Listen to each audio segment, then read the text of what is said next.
very good evening to each one of you. Thank you very much for joining our anniversary celebrations. Caregiver Sathi completes 3 years, and we are very excited, a little like parents of small children wanting to celebrate this milestone.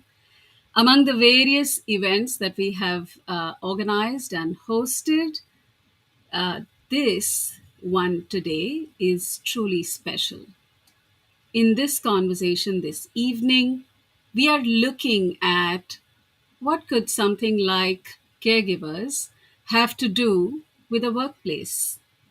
We all know over the last few years, diversity at the workplace has been a topic that we have all contended with, and among the various dimensions of diversity, one of the challenges that the pandemic has precipitated is that of bringing our whole self to the workplace.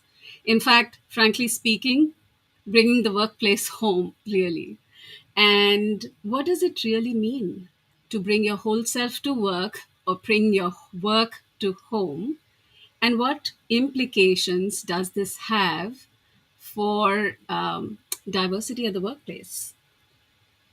I am absolutely delighted to have the panel today who will be talking about their perspective, experience, and presenting to us some of their ideas.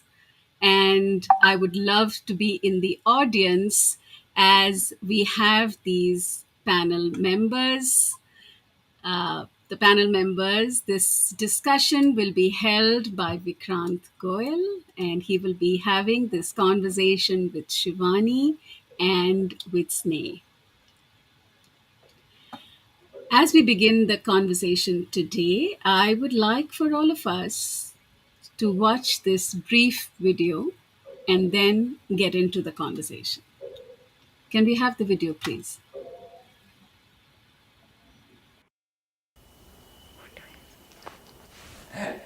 I'm sorry. It's okay. What do I say about myself? What did you do to take care of yourself? Take care of myself.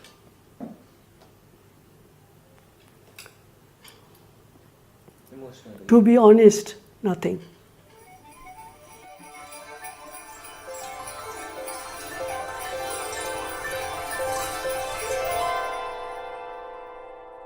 There was a period when I had gone to the doctor and he said, "You're clinically exhausted." You don't know which way you're heading. You don't know where to start or where to finish. I can't trust anybody else with my husband. I want to do it on my own. Focus on giving the level of comfort, giving the right treatment, supervising the treatment. You got to become a counselor sometimes. Sometimes you got to scold them like a parent. Sometimes you got to be really loving and caring. There used to be a time when I just slapped my husband, said, "What are you doing? Come on, try to understand." At the end of the day, if anything happens, then I have to step in. So that responsibility and that onus does lie with me. They put their life comes to a standstill. It becomes literally like a role reversal. You have to really recondition your mind to not feel guilty And make you realize that this is a part and parcel of life, and that doesn't mean that you have to bring your life to a standstill. So why did I do this for myself? Or why am I watching so much of Netflix?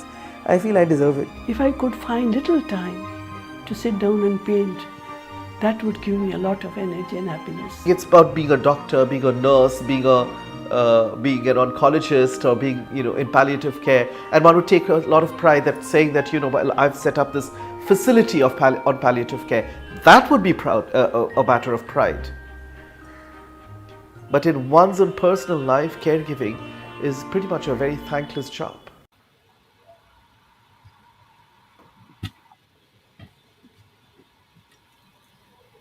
This film always leaves me with a little lump in my throat. And I'm going to hand this over to the able hands of Vikrant Goyal. Thank you, Dana. It's a pleasure being here this evening.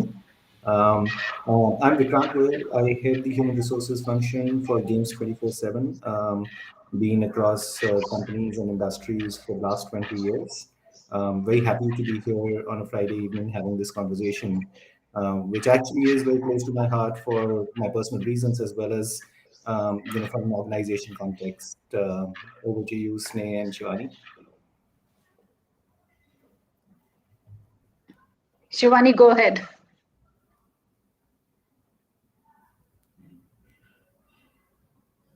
Shivani, we cannot hear you. My bad. Hey everyone, good evening. And Bhavna, first of all, congratulations. Caregiver Sathi turns 3. What an amazing, amazing feat and such a noble cause. You're right, that really brought a lump to my throat as well. I come here, in two aspects. One of an individual who went through this entire phase, of being a caregiver. And secondly, also as somebody, at organizations who's worked, massively to make sure that a culture which included people responding to the needs of individuals really was taken care of. Over 2 decades, I've been in various industries from aviation, telecom, banking, power, and here I am at Games 24/7. Take care of talent development at Games 24/7. And I also am probably one of the diversity candidates amongst the diversity because I come from the Indian Air Force. The first 15 years of my life were with the Indian Air Force. We were from the first batch of women air traffic controllers, and I hung my boots as a wing commander. And Sneh, a very dear friend, we come from the same college. Over to you, Sneh. Thanks, Shivani. And yes, Bhavna, congratulations. And I think this is so overwhelming to see that video. Uh, some bits of it do resonate, especially because we are in the generation now which has to take care of children as well as elderly at home.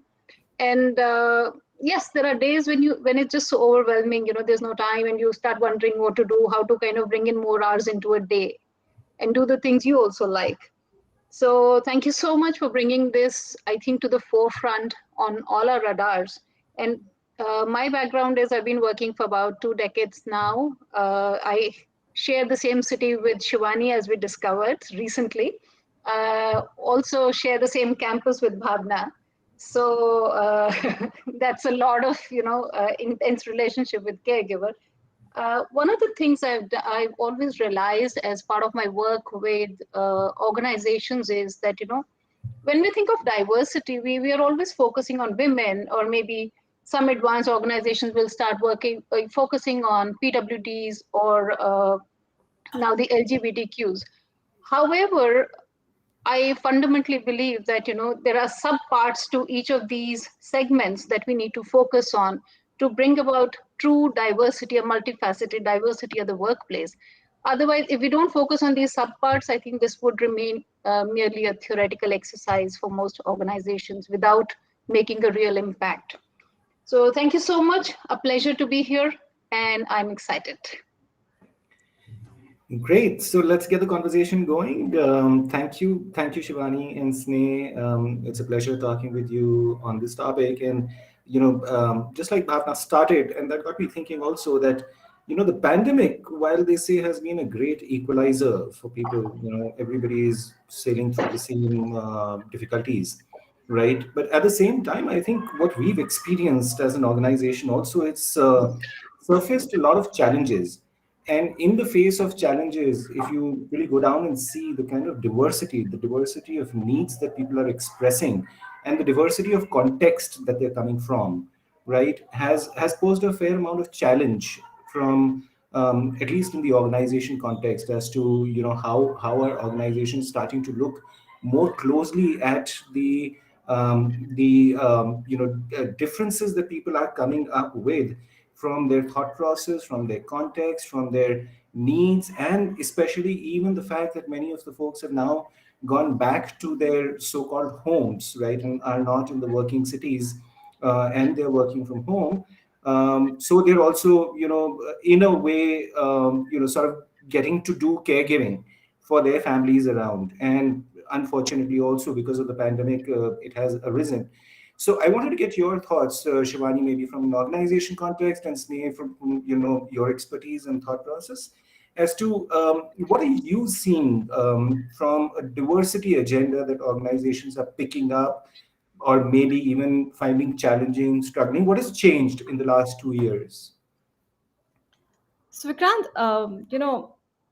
I'll go back to what Bhavna said, bringing your whole self to work. While that was, something that was always called out, employees bring their whole self to work. I think the pandemic really made us bring our whole selves to work. And at organizations, we realized we were entering the homes of the people. It wasn't the other way around that, people were coming to work. So it was we reaching out, uh, at the homes of the people. And towards that, I think the boundarylessness of the work, that oh, we're at home, so a call could be made at any moment of time, that kind of took a toll. Initial years, initial time, 2020, when it all kind of started to peak up, people started enjoying that work, to the time when it plateaued and everybody said that this isn't going to work, this is just draining us a whole lot. At that moment of time, I don't think it was left to the organizations. They didn't have a choice. If they didn't make it over here, they would have had a Kodak moment in which they would have probably just been probably had to exit. So I think organizations across realized this. They were struggling with how to make an difference to the people. There was work to be done as well. So where folks started stepping up first was the in terms of the leadership themselves sensitizing that this was the need of the hour, and this needed to be taken care of, and it couldn't have started at the bottom. It had to start right at the top. So I think conversations that started picking up about productivity, about making sure that time was not boundaryless, is what I started seeing in organizations across. And of course, if we were to come down to individuals, I think I must call this out, but I think especially women in India have really faced the brunt of it, and we have a very very technically savvy workforce at Games 24/7, and despite the qualifications, the skill sets, I think naturally for them it became very natural for them to be taking on the onus, and then for the organizations to try and help them. So I think basically starting at the top, and then understanding the challenges that were cropping up, is how we initiated this entire process. And of course, a lot of things went underway post that. Great. Thank you. Thank you. I could relate to so much of that, Shivani, and especially, we have a same context of Games 24/7. And I really like the way you put it across that, and even otherwise, we've talked about it, but now the workplace has gone to the homes. And that's where we're really observing and seeing many more challenges, and a lot more of that challenge is being recognized from a perspective of the women folk, the brunt the women folk, bear of that, right? There's a lot that the organizations have risen up to the occasion to do for supporting the people, and especially in times of needs and otherwise. There's a lot more left to do also, right? Sneh, what's your perspective on how have organizations been dealing with it, or the world been dealing with it? And what's your perspective on, from this quotient of diversity, what more can be done? Yeah, thanks, Vikrant. I think all three of us belong to a very, very minuscule elite segment of the society, where we have multiple privileges, which many other women don't have. Shivani and I have the benefit of having help at home, unlimited net and whatever connections, good devices, facilities, understanding spouses, maybe family members, children, whatever. My main concern comes from the fact that during the pandemic, the women dropout rate from the workforce has been phenomenal, right? As we were discussing yesterday, 25% of the women are highly educated, out of the pool that comes out, yet only 7% survive in the workforce. Currently, our numbers are abysmal, and the numbers have been dropping, not just in India, I think around the world.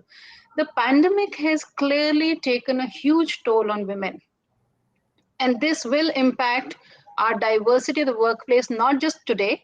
I think this will impact us over the next 5, 7, 10 years, because we must understand that when women drop out of work, it is even tougher for them to get back to work again. Many programs I find are, those return to work programs. women may come in, but they again drop off because they're not able to cope up with those pressure. They've lost out on the race. Technology has gone up. People with them have moved ahead. So even when they enter, not all those women who enter the workforce the second time or the third time are successful. A break in their career is far more damaging for women. So I think, yes, organizations have stepped up. There's a recognition, but please remember, almost the first 1 year, we kept hoping things would get back to normal soon and we'll all go back to work and sab theek ho jayega. But it didn't. And it's only in the second year that, so I do a lot of posh training, sexual training and sexual harassment training. And what we realized that initially it was a huge task to educate people that harassment can happen in even in a virtual environment. So similarly on this, by the time we realize the impact this pandemic is going to take on our workforce constitution, I think we would have already undergone damage which will take a long time to repair. So it's the time is now to move, and to move very, very proactively, and to move fast for organizations if they want to still hold on to that, uh, curtail the damage. That is, I could so relate to the thing that you talked about, that many women have dropped out of the workforce, and the pandemic has resulted in that. One of my friends was, a new mother, and she was struggling to, keep up with the work. Surely, because see, when people used to physically come to workplace, and then you have means of creche and so on and so forth, and which also, by the way, has taken a toll because of the Yeah. pandemic, and now you really can't use some of those facilities, and in many, many, many places also the help that people had is also gone away, right? And I've seen some of my friends, and especially the women folk, who've been really, really struggling with little kids, because when you're around at home and then there are kids, and then having to work, and then if everybody is home, another thing that has happened, while it is a good thing that the families are together, but when you're at home and everybody is at home, there is a lot more to do, right? You got to Yes. do the cooking, you got to cook for the family, and so on and so forth, right? And so I have seen my friends and colleagues struggle with it, have found it very difficult, and I know some of them even sighed a relief when they came to office for a brief little while, when we opened the office in between, and again it's shut down, right?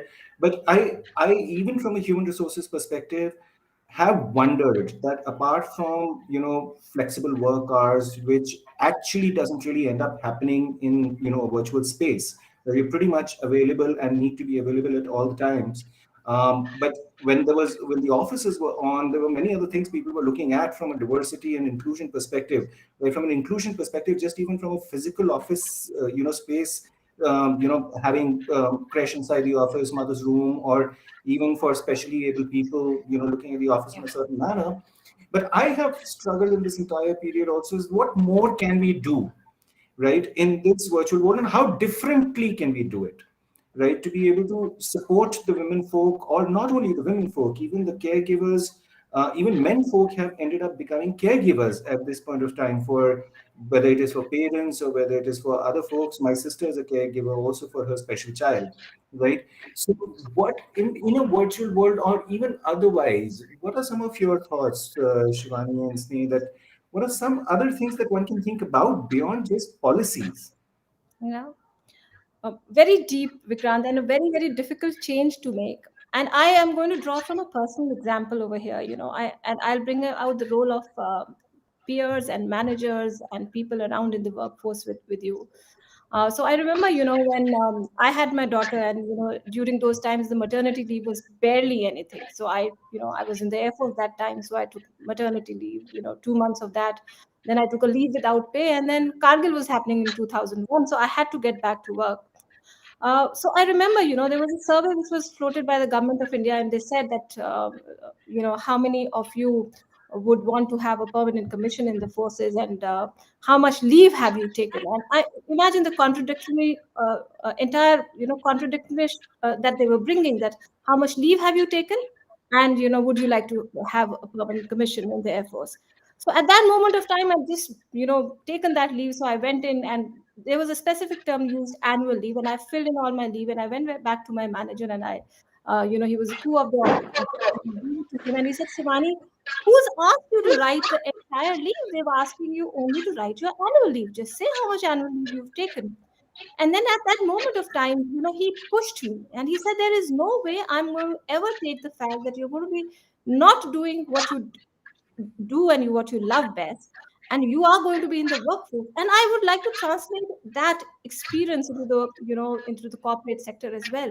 The role that managers play, be those empathetic, be have those conversations in which you say, don't worry, this will pass through, but also provide that extra push to your people to say, hey, listen, we are with you, but you're going to be doing it. I'm not going to let you go down. So I think that's a very important critical role that organizations must uh, train their managers, and managers must take on themselves as well. You're right. I'd like to hear Sneh's view, but one of the things, as a data point I could also talk about is that we've observed in the last 2 years, ever since the pandemic began, the number of the leaves that people are taking, the whole, number of people and the total number of leaves that they're taking has come down drastically. And now, one of the common things that comes back when you encourage people is, even if I take a leave, what do I do? There's nowhere to go, right? And I really resonate with you, Shivani, that it is, sort of a responsibility of, the organization, whether it is the managers or the leaders or whoever, to literally give that nudge that, leave is not only about going somewhere or doing something, but we need rejuvenation, and you need to take care of things back at home. And for yourself also, one needs to take care of yourself a whole lot, even if it means just relaxing, right? And that's the reason why somebody should take leave, because otherwise it's creating that, it's also called a mental pandemic, right? It's a mental and emotional pandemic that is happening, right? But even if I were to not center it around pandemic alone, but in general also, I've seen that, people really hesitate to take leaves. And to encourage people to take leaves and even possibly doing mandatory shutdown times is something which I am completely with you. I get an input on that, that yes, that something can be done. Sneh, what's your view? So I think I mean, if the question is, your question was, what can organizations do Yes. to encourage caregivers? I think the most important thing they can do is make it, a person dependent rather than a woman versus man kind of a thing. If I was just to do a quick survey, and ask everybody, you think of somebody taking care, who do you think? If somebody's sick at home, 95% of people even today would say, a woman. A child falls sick, who's taking care? The mother, most times. I Yes. am, this is nothing anti-men or anything, but just an observation of the way we are structured. Yeah. Now I think we need to create, when we talk about creating policies, they need to be gender agnostic. We need to have, we need to have the same policies for, like there's this conversation going around about, not having maternity leave, having parental leave. So similarly, when it comes to caregiving, we need to unhook the women from the, being in charge of the caregiving, and we need to encourage men also to take up this. That's one. The second thing is, I think leadership needs to walk the talk. Yeah. If a senior person is able to demonstrate by, taking time off or prioritizing caregiving, that sends out a very, very strong message in the organization. So one of my favorite conversations is, that organizations are like families. What the head reflects, it kind of, the whole company will take that culture in a way. They'll all start behaving in the same way, conforming to a certain, they'll all try and fit themselves into a box. So I think those who make up that box need to change. They need to lead by example and show that, caregiving is a need for both men and women. So these are the two things I think, and of course, then of course you can have resource groups. We've seen organizations investing into creches, right, into providing childcare, but not many places are providing care for elderly, for terminally ill, and those kind of things. In fact, I would even go ahead and say there's almost a stigma attached to putting your, the elderly in your home or the terminally ill into a institutional care. And while we change the mindsets, we are changing things, one of the things we can do is provide support to employees. Just like today, we've come a long way in saying crashes are okay for children while moms go to work. Similarly, having a nursing assistant to come and help take care of your elderly people in your family or the terminally ill or whoever requires care should be absolutely fine. And that's a social change we need to bring about. And the best place to do it is organizations like yours, where I think these changes are much more acceptable. They can happen faster. No, you're right. That's great food for thought. In fact, while you were saying that, there were a lot of visuals running in my mind. Also, that when we are looking at policies, I think beyond a point we've not been able to policies or support that we can extend to the our teams through policies. I think we've been just too conditioned, and I'm talking about myself also, just too conditioned in looking at things which are very obvious, right? And when you're talking about this, many things were coming to my mind, that geriatric care, is that included in any of the policies that we do in institutional support from a geriatric care, or even otherwise from let's say a terminally ill person, right, or a terminally sick person, and if somebody is giving care and they're also working in the organization, what are we doing to support that, right? And not only from these perspectives, but even from maybe not even providing, but looking at creating an ecosystem which people can tap into, right? I recently got a flyer for a sort of an organization which is called Samarthan, if I remember correctly, where there are these volunteers who, in such times and in any times actually, would spend a certain amount of their day with older and senior citizens, older folks and senior citizens, taking care of their needs, like even if it is things like buying grocery for them and so on and so forth.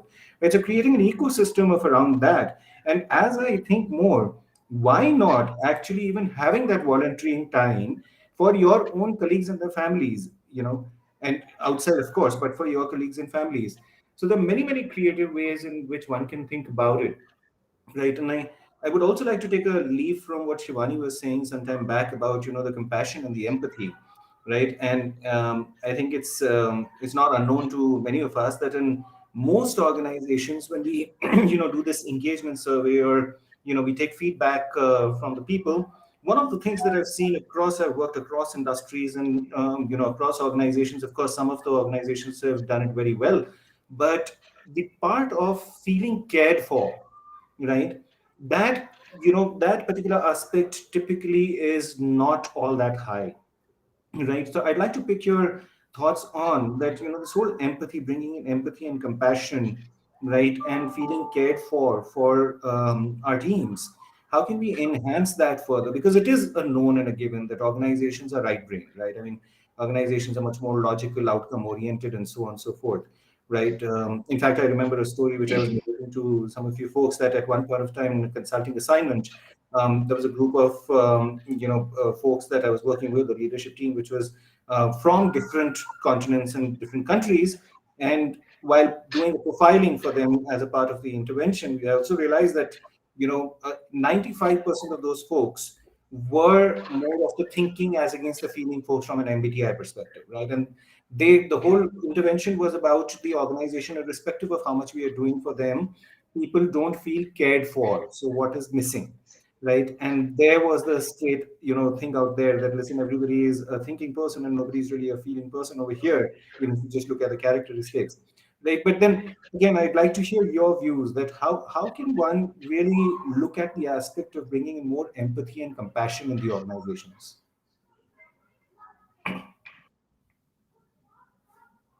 Any of you, Shivani? Oh, okay. We've been following the pattern. Shivani starts first and then I ask. So I was like, okay. No, but I think one of the first things organizations need to do is understand the needs, of their own workplace and the demographics of their workplace. A very, very young organization where you have 20 to 25-year-olds versus an organization where you have 35, 40 kind of people, years old people. I think the demographics are most important for you to formulate such a program, any kind of program or policy, because that has to cater to their needs.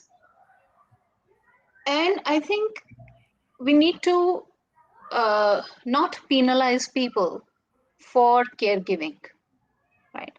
I in my work with organizations many times, and we try and work on diversity most of the time. So I have come across organizations where managers will say, "My work is going on. Why should I hire a woman?" Right. So this is one response I hear, and or else they'll say, "We've had to counsel managers where they've gone ahead and asked a woman, okay, you're married. When are you planning a family?"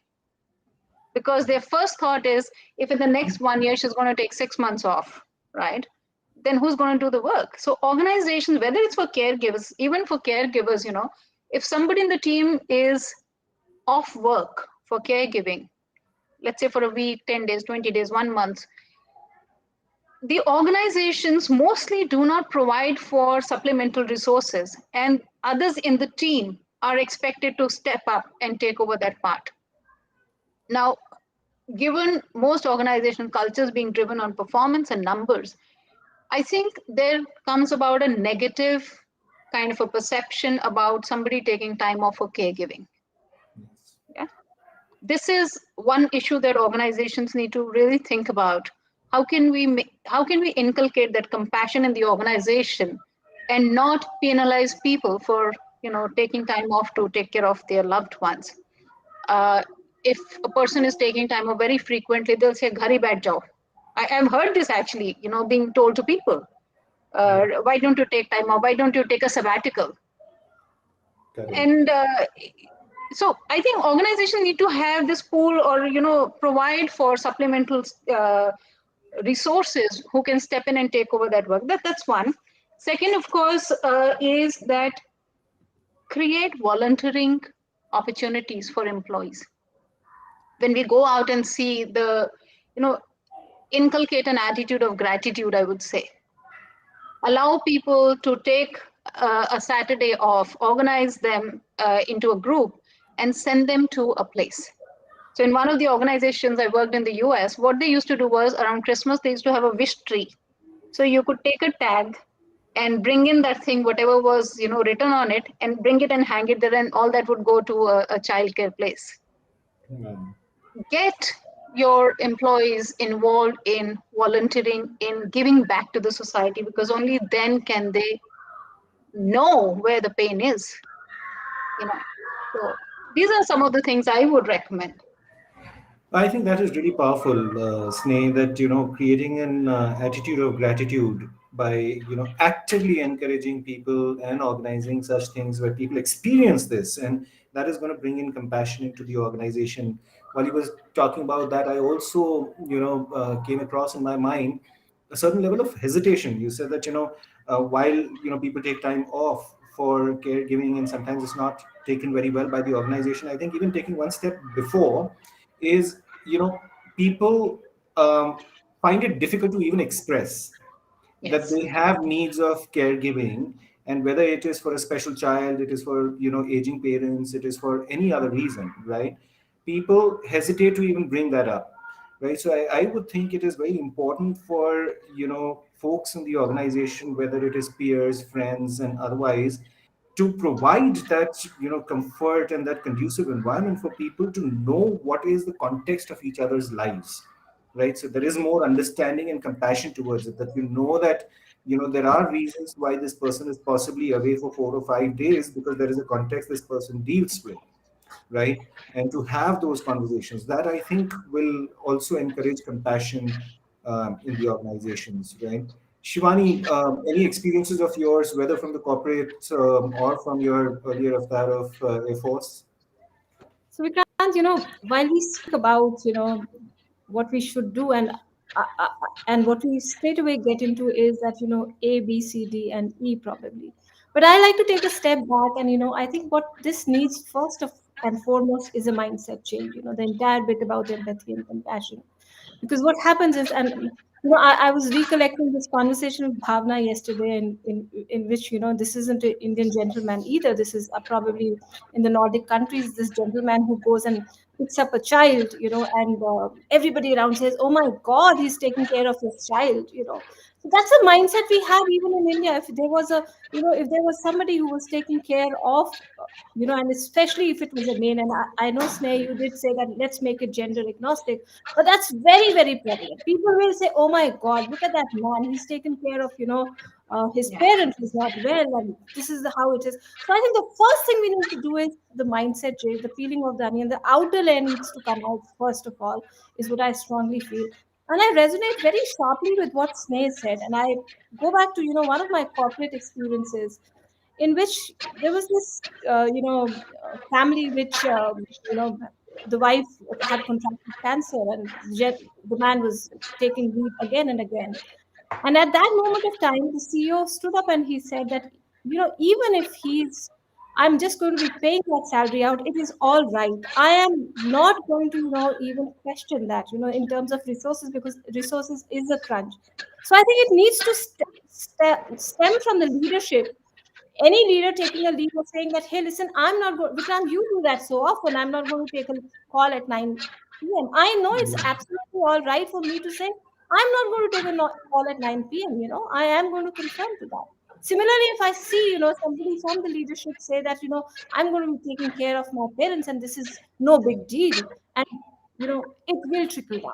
So I think a Yeah. mindset change towards empathy and compassion is a must before we go down to the brass tacks. I totally agree. And I think what I, really just reflected upon that for leaders to walk the talk, which we also touched upon earlier, right? I have noticed this, and this is very interesting, but I've noticed this that the most senior people normally they do not talk much about the reason for taking time off, or if there is a reason. I'm not saying not everybody is not taking time off for reasons. People are taking time off for enjoying and rejuvenating. But there are times that I've seen very, very senior folks in the organization, they shy away the most to express that, listen, I have this, sort of a need in the family or somebody that I have to take care of and so on and so forth, and because of which I'm taking time off. Right. So, what the leaf that I'm taking away from what you also said towards the last, Shivanee, was that it's important to walk the talk and also to express that, listen, I'm also human and I'm doing this. Yeah. Right. And that will kind of percolate down in the organization too, right? There was also a message on the group where somebody asked that, how do you express to a manager who's probably not compassionate and only hung up about timelines, right? Would you two have any perspective on this?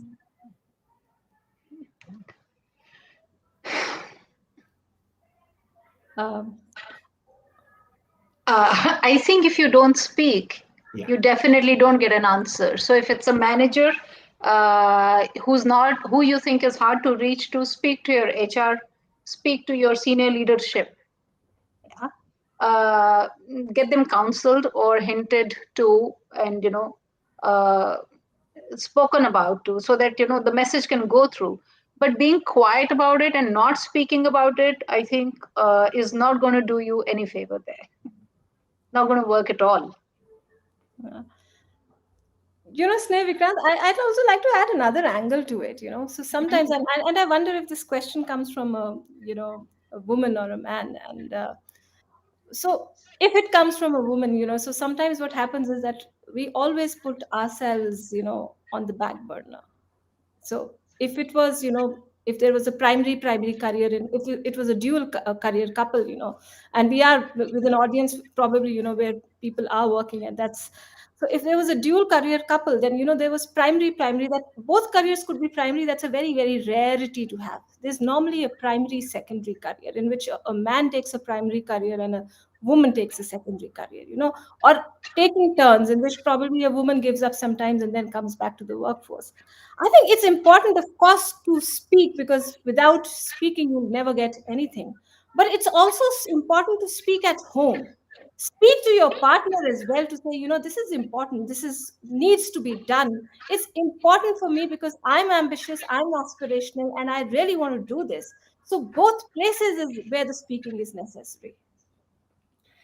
Uh, I, I, I couldn't agree more, because one of the other thoughts that were coming to my mind, and in response to this message, of course people should speak, but I'm also, I've experienced this quite a few times that sometimes you'll be surprised that when you speak about the problem that you're facing, when one speaks about their problems, or speaks about a reason why they need time off or whatever, you one sometimes is very surprised with the response that you get, because at the end of the day you're speaking with a human being on the other side, right? And that also touches their some chord, and they have that compassion. Well, in their roles, they may come across as hung up on deadlines and so on and so forth. So one holds back from speaking up, but you just might be pleasantly surprised when you speak up, right? So I do totally agree with the two of you that it's very important to speak. Now, whether it is to speak with the manager directly, speak with human resources, speak with other people, it is very important to take care of your own needs, right? That is primary, like we saw in the introduction video also, right? That it, and especially women folk at least, struggle a lot to take care of their own needs. I think some very simple practices, and which is not necessarily a forced practice, but in general, an attitude that when so I experienced that in our organization, and I with my managers also, that the conversation starting is typically about how are you doing, right? And it's not only just as a rhetoric that how are you doing and just leaving it over there, but really taking personal interest in the other person, right? So if I talked about a certain health issue that I'd been facing some time back and continue to, so the conversation that we have, and my manager or the founder of the organization will often ask me that how are you doing on that aspect now? Is it all totally resolved? So taking personal interest, I think, really puts a whole lot of comfort for people to be able to speak up that, listen, hey, maybe I'm burnt out, I want to take a time, I want to take time off, and it just opens people up, right? So similarly, any other best practices, or rather touching behaviors that you've noticed in the organizations, which make organizations better places for diversity, for women folk, for caregivers? I just like to add one more thing. I think creating employee resource groups. So Yeah. one part is creating those facilities which people can access. Like there's a lot of movement on the mental health side now in organizations. You have counselors, you have mental health services where people can call up. So one part is creating that suite of services that people can access without any stigma attached to it. The other part is also creating employee resource groups. I've typically found that people tend to have more empathy when they are with those who are being through the same, trauma or trying times or caregiving issues. So if I am caring for a parent and Shivani is caring for a parent, we'll have a lot more in common to talk to, and we'll understand each other better. So organizations must create those avenues for people to speak up, to de-stress, and maybe a person from HR can join in and then take notes, not for a particular person, but it would be a good input to understand where the organization should work on. That's one thing. Another thing I feel is whatever policy or initiative we start, it would be really advisable to kind of go back to it and visit it time to time, and kind of try and measure the impact it has on the people. So how effective it is, does it need a change? It's not, you just make a policy and forget about it and then not revisit it. Constant revisiting and reevaluating the impact that it has on people would be critical in my view. That makes complete sense. Yes, I think one of the tendencies, and not a conscious tendency, organizations have is that when we do something, we'd like to do more, and so we move on to other things, right? And we do something new, even from a policies perspective, and so on and so forth. I think it's important that we look at what's been the impact of things, right? In fact, unfortunately, the pandemic resulted in so many surprises to organizations. And I was very happy with many folks in Games 24/7 actually thinking out of the box, right? So right till the beginning of the pandemic, somebody came up and said that, listen, we need to look at, providing some sort of financial support for people who are not getting hospitalized either, right? And financial support, physical support, because of course you cannot go to the person's house if they are already going through COVID or something. But I think thinking out of the box and and I would actually connect that with what you were saying earlier, Sneh, that these people support groups or people resource groups, as you call them, right? I think they can also be responsible for thinking of what all is needed for our teams and their well-being, right? That is going to be that's giving me a very good thought. And one of the organizations that I worked with, and I can name it also, Texas Instruments, used to do this beautifully, right? They used to have most of the things were not necessarily made as policies by human resources team, right? So there were these people resource groups, and they would look at what is needed in the organization. They would put up a proposal, and what they would come up with is, was often quite much better than what just human resources minds would come up with. You know, Another thing that I ended up experiencing, this is very interesting, and it's a little offbeat in the sense it's a very different thing that we did from a compassion perspective. And the intent wasn't really from a compassion perspective. But in my earlier organization, what we did was I just introduced the topic of TA, right? Transactional analysis, and there is a TA 101 class, which is a 2-day class, which is actually pretty generic and applicable for everybody. I noticed that over a period of time, many business folks also started going, and many women business folks and men also started going for this, TA 101. And indirectly, somehow the compassion and empathy quotient started going higher in the organization, and the understanding of what people go through, what people feel, and so on and so forth. In another organization that I worked for, the culture actually encouraged a whole lot for people to engage in personal growth labs, and especially for leaders, right? To go through personal growth labs, which enhances the appreciation one of yourself, of course. It also enhances the appreciation of what is the context of what people are going through, where are they coming from when you're having a conversation with them. So that too helps. So since we were talking about some of the best practices, or rather some different things that people are doing, right? I would also be keen to hear from Shivani if there was anything differently that was done in the forces when you were there, from creating an inclusive environment, because we did see that movie Shivani, which talked a whole lot. I'm forgetting the name, but you would be able to remind me of the name, right? Where you were also interviewed about that. But that movie also showed a whole lot about, at least back then, many years ago, there was a lack of inclusion in the forces. But I heard a lot of good things from you about the forces. So anything that you could bring up from your experience of forces? So, Vikrant, I think corporates have a lot to learn from the forces, and I'll go back to the time when possibly there is ever action. So one of the very important things that the forces does is that when they're men, or when they're, and this is very gender inclusive. When we mean men, we mean both men and women officers, and that ways. So they take care of the families. And I think I'll give you an example. We were at Adilpur, and there were families which were at the base. There were people who had flown out to Srinagar because that's where Kargil was happening. There was flexibility in the policy that they said, "Oh, all right, we'll arrange for buses, we'll have convoys arranged, we'll earmark people so that the families can now be, sent home safely, and we'll even have escorts." So I think one thing which I feel that A is, how flexible can you be with your policies? How customized can they become? You just can't paint them with a single brush that this is what we need to do. For every different case, we do need to have, and I think in an organization like ours, in which we can have our arms around people, this really helps. The second thing which I connect with Sneh, is about the resource groups. I think that in the corporate world, unlike in the defense forces, we don't have resources enough to help take care of, even if I wanted to, I had a ailing father-in-law, and even if I wanted to take some time off and probably, be with him, I couldn't because there were pressures at work. But I did have a solid, dependable, support system to rely on.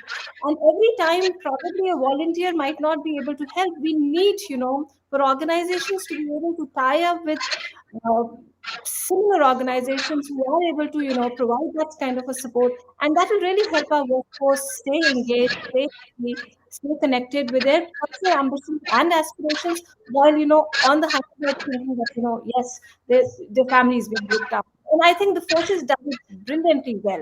And that's how men, women go out, without even thinking about their families back home, because they know they're going to be taken care of.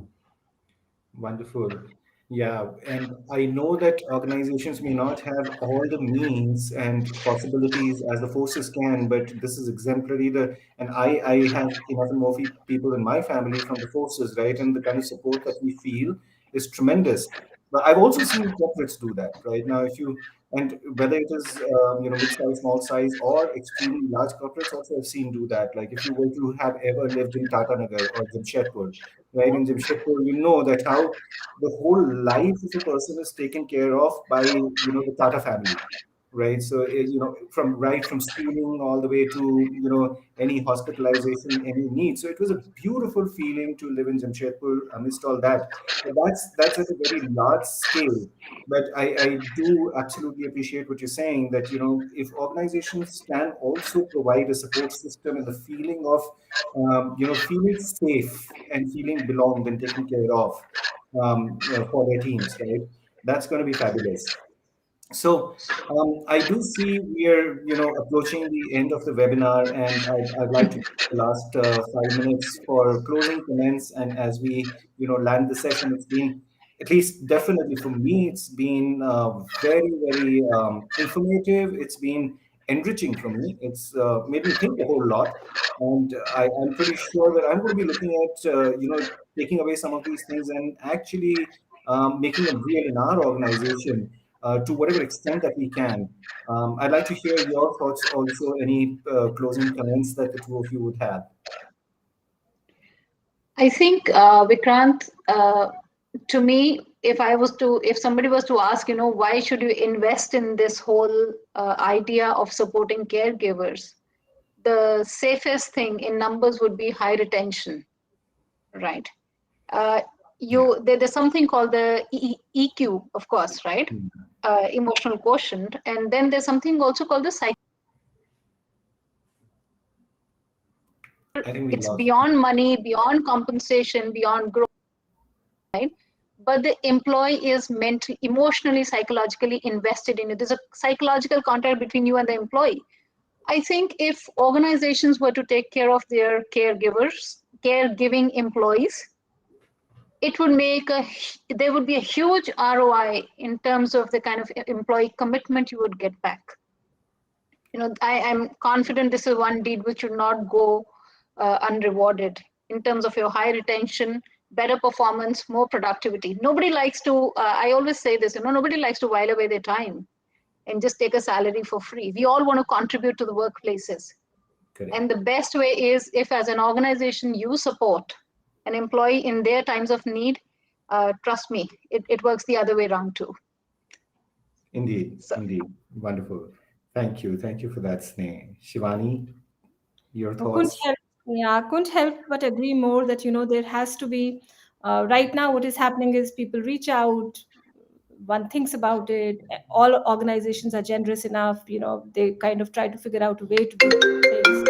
But I think what's important is for us to put a structure to this entire piece, and that structure I see, twofold. One is, of course, as far as those caregivers are concerned, you're not born into being a caregiver. You don't know a whole lot about what caregiving is about. So first is, of course, maybe help them understand what this is all about. How can they do it? How can they make it better? Not always, that story that goes around that, oh my god, that person's taking care of it, and everything and everybody is looking up, at that person. That person's human enough. Nobody really wants to, just be put on a pedestal that you're god. You don't know a whole lot of things, so you need to be, probably, made to understand what this is all about. And it is all right to be selfish and, think about your own needs. You can't be self-sufficient. The second, of course, is as far as the organization structures, in terms of, tying up with another organizations which can probably, in terms of resources, put support. So EAPs have got very commonplace now, Vikrant, that it's a need of the Correct. hour. All organizations are tying up with EAPs. I think this also becomes the need of the hour as we go forward, and we have an aging population, we have people to take care of. for organizations also to start thinking about, this being a mandate rather than this being, a need to when people come to you. Thank you. Thank you. And I would then now take the opportunity to hand over the discussion back to Bhavna. I can see her back on screen. Well, yes, Sneh. So, just before the session, I spoke to Vimla at Caregivers and I said, how long is the session? So, she said 1 hour, but you can wrap it up in maybe 45 minutes. And I said, 45 minutes, what are we going to talk about? And I'm just seeing on the screen, it's almost 57 minutes already, and we've been talking non-stop. So, thank you. This is fantastic.